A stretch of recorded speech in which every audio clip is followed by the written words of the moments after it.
Senhora é um dos últimos romances escritos por José de Alencar. José de Alencar, como eu já falei para vocês, ele escreveu romances indianistas que tinham o índio sempre como protagonistas. É o caso de Iracema, é o caso do Guarani, é o caso de Ubirajara. Mas ele também escreveu romances que a história se passava no espaço urbano, como é o caso de Senhora.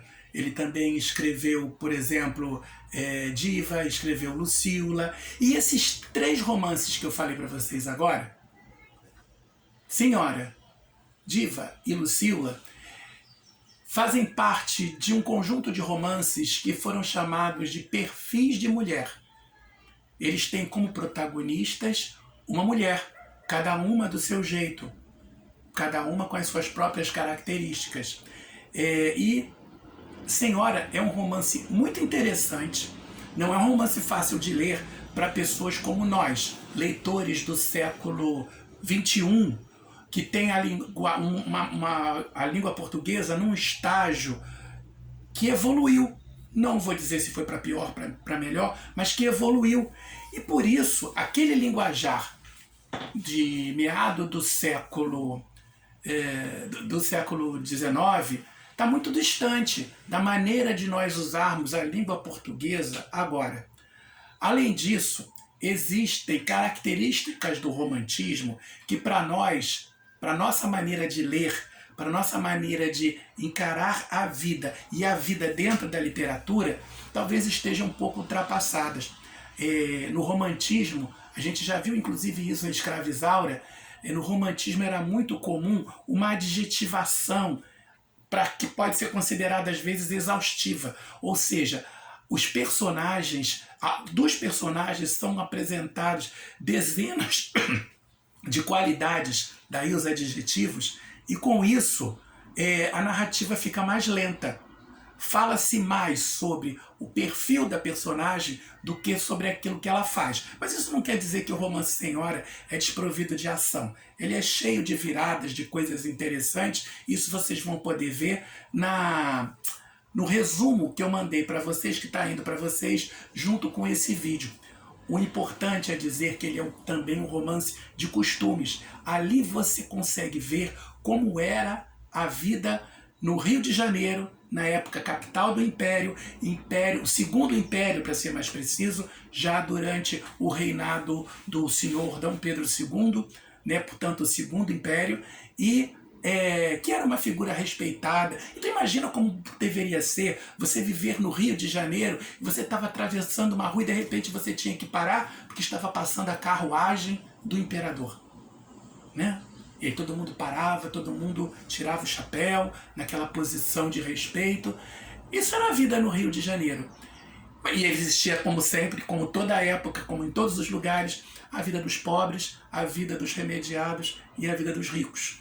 E a Aurélia é uma personagem que é bastante interessante e completa, justamente porque ela viveu o estágio da pobreza. Não chegou a ser miserável, mas viveu o estágio da pobreza, vivendo com muita dificuldade, até que ela recebe a tal herança.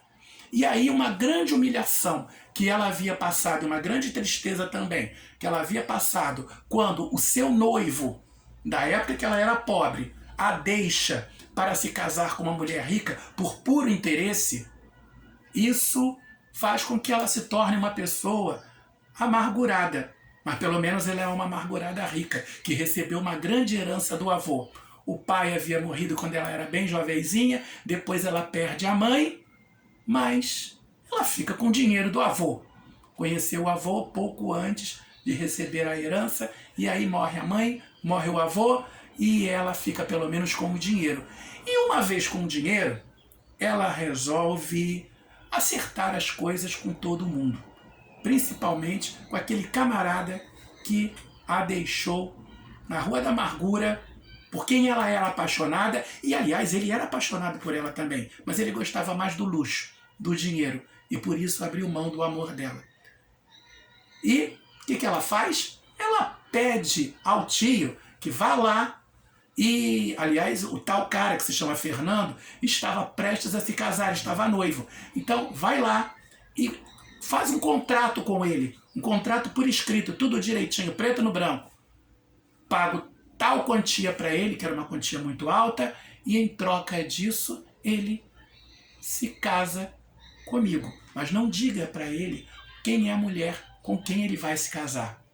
Esse é que é o truque. Será que ele é capaz de largar uma esposa à beira do altar só para casar com uma mulher mais rica e que já dá o dinheiro na mão dele? Ele aceita.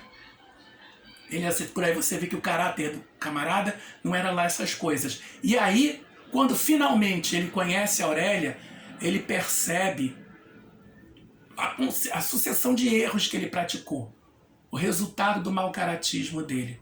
O apego que ele tinha ao dinheiro fez o que ele fizesse. Ele largou à beira do altar, ele desmanchou 2 noivados por causa do dinheiro. Primeiro com a Aurélia, depois com a outra moça, Adelaide. E aí, ao saber do que se trata, ele pensa talvez que a Aurélia desista do casamento, mas não, ela quer humilhá-lo. E ela o obriga, você aceitou o dinheiro, você já gastou o dinheiro, você tem que se casar comigo. E ela aproveita então para humilhá-lo. E eles vivem de aparência. Em público, é o mais bonito dos casais, o mais amoroso dos casais. Em casa, eles vivem um inferno, com um atormentando o outro. Ela o atormenta mais do que ele, afinal de contas, ela tem o dinheiro, ela não deve nada a ele. Ele é que deve a ela. E não pode abrir mão daquilo porque ele não tem o dinheiro. Mas, diante de tanta humilhação, a maneira dele viver muda um pouco. E ele passa a ser menos apegado ao luxo. Ele passa a ser mais trabalhador. Ele passa a ter mais cuidado com o uso do dinheiro, faz bons investimentos, trabalha bastante, junta dinheiro, faz um grande negócio e paga a dívida. E aí, ele pede o divórcio. Até porque o casamento deles não tinha se consumado ainda. Eles nunca tinham chegado a ter uma noite de núpcia de verdade, a transarem. E é nesse momento que a Aurélia percebe que ele mudou. Ele não é mais aquele homem mesquinho e interesseiro. Ele mudou. Ele mudou e ela o perdoa. E aí, finalmente, eles têm a sua primeira noite de amor e vivem felizes. É um romance de costumes que, na verdade, critica a hipocrisia da vida na corte, entre os burgueses, entre as pessoas ricas, as pessoas que dão mais importância aos bens materiais, ao luxo, ao status, do que ao verdadeiro amor. É um perfil de mulher. Uma mulher forte, uma mulher poderosa, uma mulher interessante e uma história interessante também que esbarra na dificuldade que nós temos de lidar com uma sintaxe e um vocabulário mais complicado lá de meados do século XIX. Mas vale a pena ler.